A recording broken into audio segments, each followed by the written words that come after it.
Salam, salam sejahtera untuk kita semua. Salve.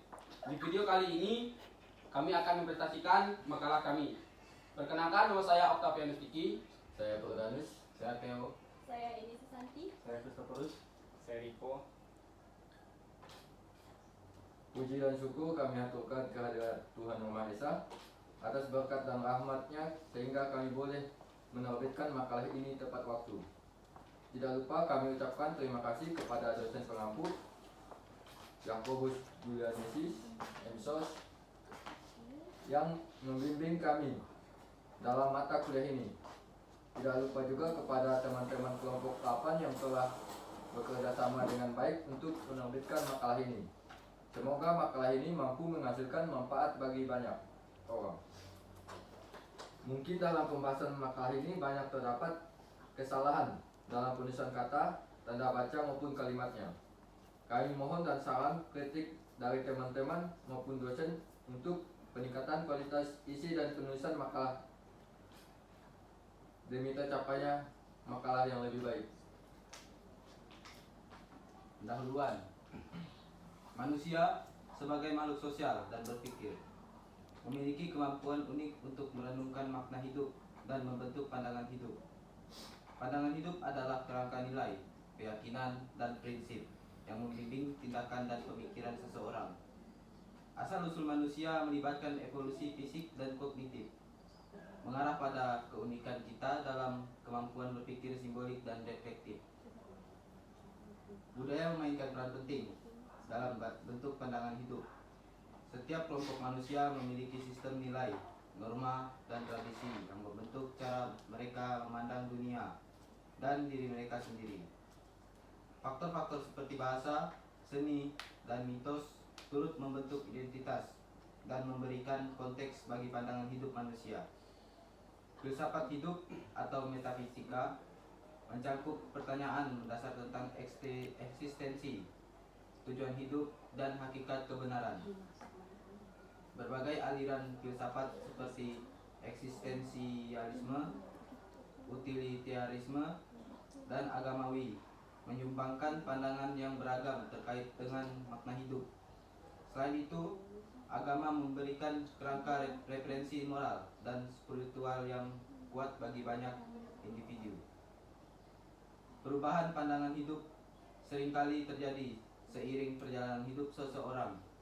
Pengalaman pendidikan dan interaksi dengan lingkungan dapat membentuk ulang nilai-nilai dan prioritas.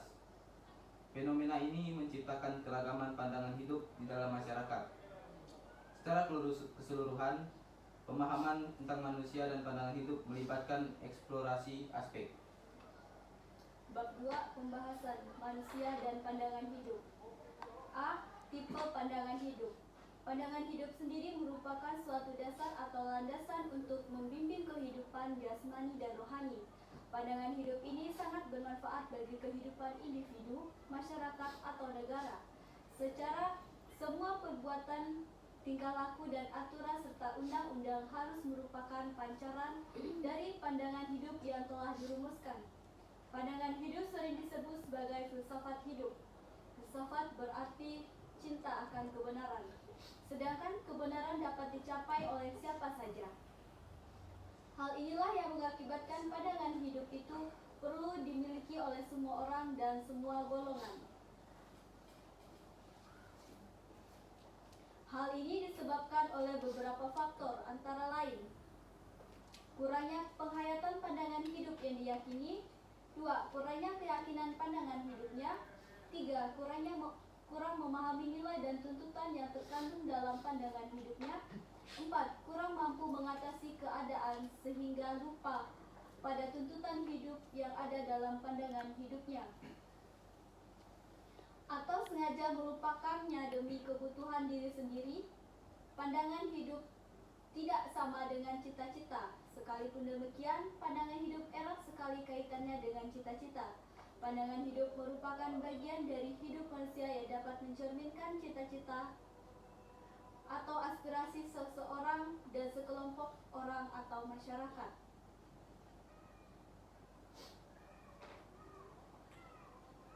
Menurut Immanuel Kaysi Siepo 1982 dan Abdul Rahman Wahid 1985 berpendapat bahwa pandangan hidup itu bersifat elastis.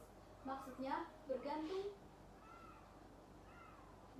pada situasi dan kondisi serta tidak selamanya bersifat positif.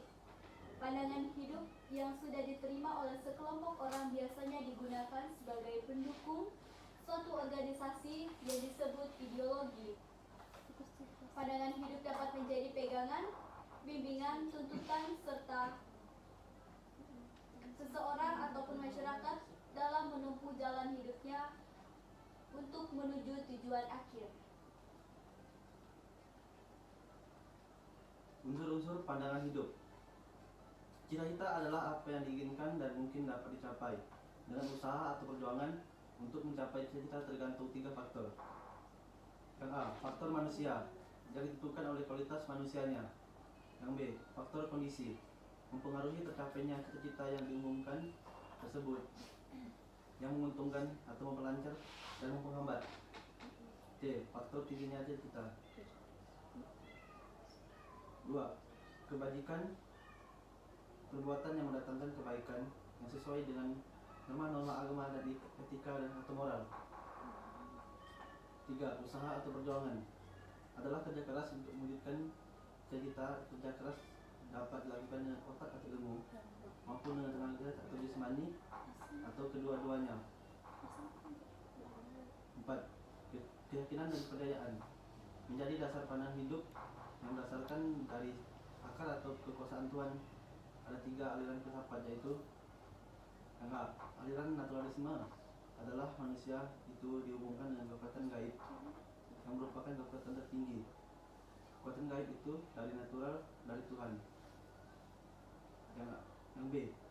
Aliran gabungan adalah aliran ini adalah kekuatan gaib yang berasal dari Tuhan sebagai dasar keyakinan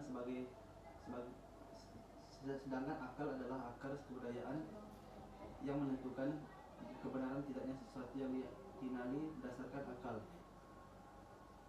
baik sebagai logika berpikir maupun rasa atau hati nurani. Apabila dapat keyakinan itu kekurangan gaib dari Tuhan, sosialisme atau religius kebijakan yang dapat diterima dari hati nurani, semuanya itu berkat karunia Tuhan. Kesimpulan dari semua yang kami bahas dalam makalah kami ini, kami dapat menyimpulkan bahwa pandangan hidup manusia adalah hasil kompleksitas nilai, pengalaman, dan budaya. Setiap individu membentuk persepsi sendiri tentang makna hidup yang mencerminkan keragaman dalam tujuan, inspirasi, dan nilai. Melalui pemahaman terhadap beragam pandangan hidup, kita dapat memperkarya pengalaman bersama dan mendorong dialog yang lebih dalam tentang eksistensi manusia. Dengan demikian, memahami dan menghormati keragaman pandangan hidup merupakan langkah menuju pemahaman yang lebih mendalam tentang diri kita sendiri dan orang lain. Saran dalam pembuatan makalah kami ini menyadari bahwa sekali kekurangan baik isi maupun tata cara penulisan. Dengan demikian, kami mohon saran dari pembaca untuk meningkatkan kualitas makalah kami.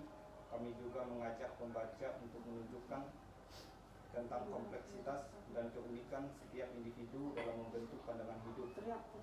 Kami juga menyarankan pentingnya dialog terbuka dan saling mengerti untuk memperkarya pemahaman bersama tentang manusia. Sudah siapkah kalian untuk menjelaskan makna hidup dan menghargai keragaman pandangan yang memperkarya manusia? Sekian dari presentasi kami kali ini. Kami ucapkan terima kasih. Kami mohon maaf jika ada kesalahan atau apapun yang terjadi pada presentasi kami kali ini. Kami ucapkan terima kasih.